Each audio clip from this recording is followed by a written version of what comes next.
Assalamualaikum warahmatullahi wabarakatuh. Om Swastiastu. Bertemu lagi dengan saya Noval Tauhid Hidayatullah dari program studi biologi Universitas Pendidikan Ganesha. Pada kesempatan ini saya akan membuat suatu produk, yaitu membuat roti sobek.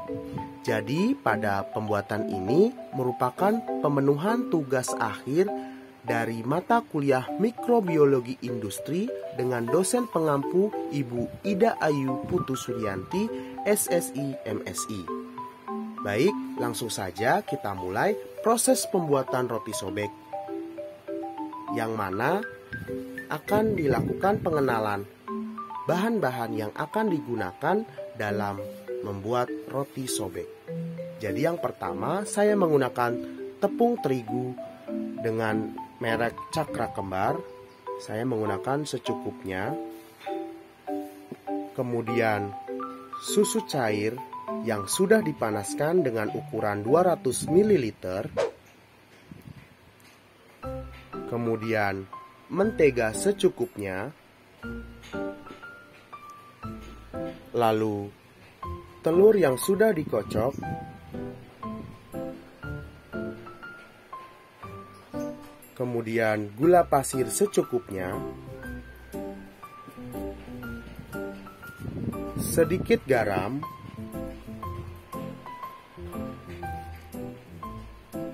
enam gram ragi instan, coklat untuk digunakan isian dari roti. Saya akan mencampurkan gula pasir dan ragi instan ke dalam susu cair yang sudah dipanaskan.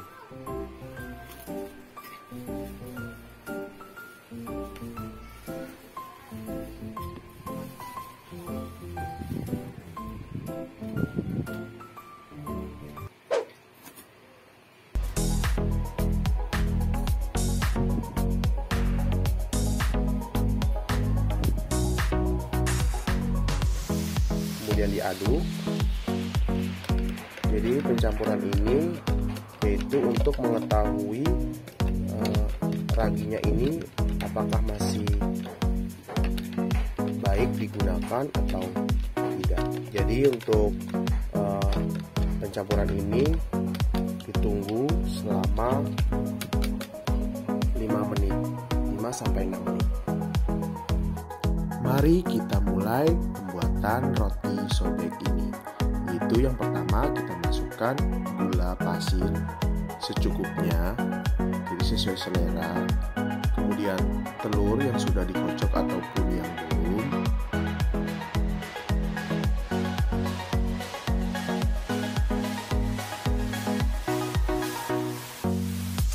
Kemudian kita masukkan susu berisi ragi yang telah didiamkan selama 5 menit. Kemudian kita aduk sampai benar-benar kalis, tidak ada adonan yang menggumpal ataupun belum tercampur sama sekali. Jadi di sini adalah pembuatan roti yang paling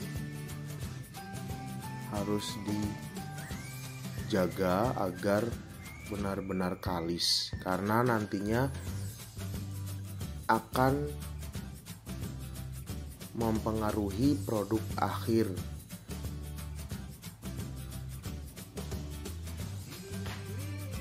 Kemudian masukkan mentega secukupnya.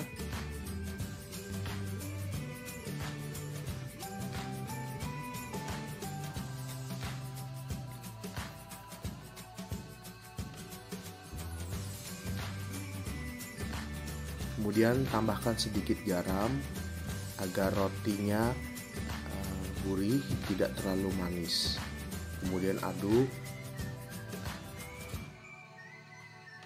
sampai benar-benar kalis, yaitu ditandai dengan tidak cepat putus, tidak cepat robek jadinya. Jadi untuk kalisnya ini benar-benar harus dilakukan.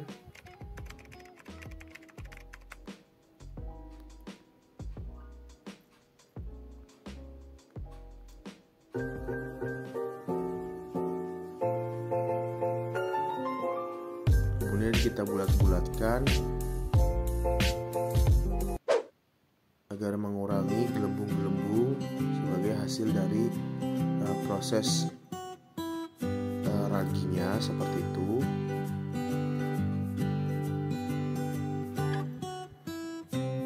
Kemudian setelah adonan kalis, istirahatkan selama 1 jam, kemudian ditutup dengan kain ataupun sejenisnya.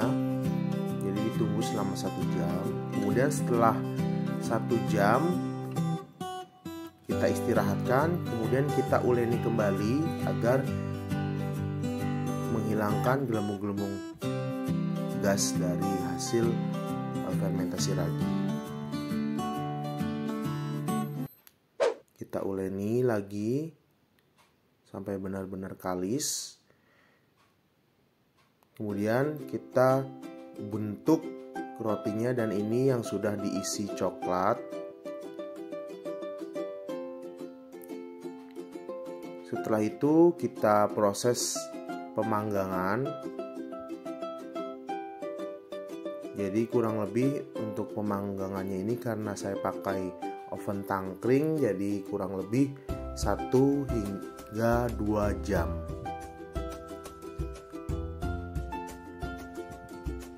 Kemudian setelah matang, kita dinginkan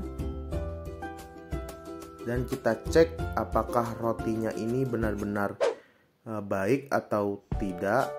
Itu kita melihatnya. Nah, jadi inilah hasil yang telah saya buat rotinya.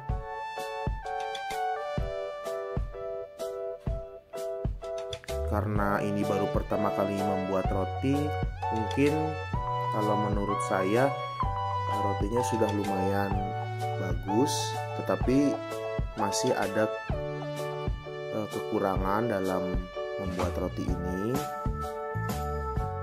dikarenakan untuk membuat roti ini diperlukan takaran-takaran yang harus diperhatikan, karena di sini saya menggunakan bahan-bahan secukupnya.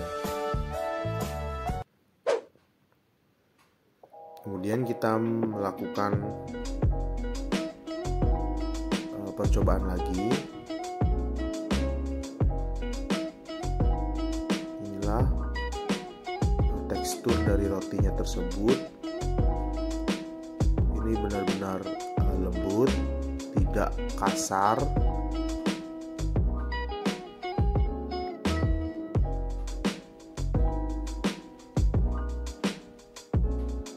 Kemudian kita lihat isinya.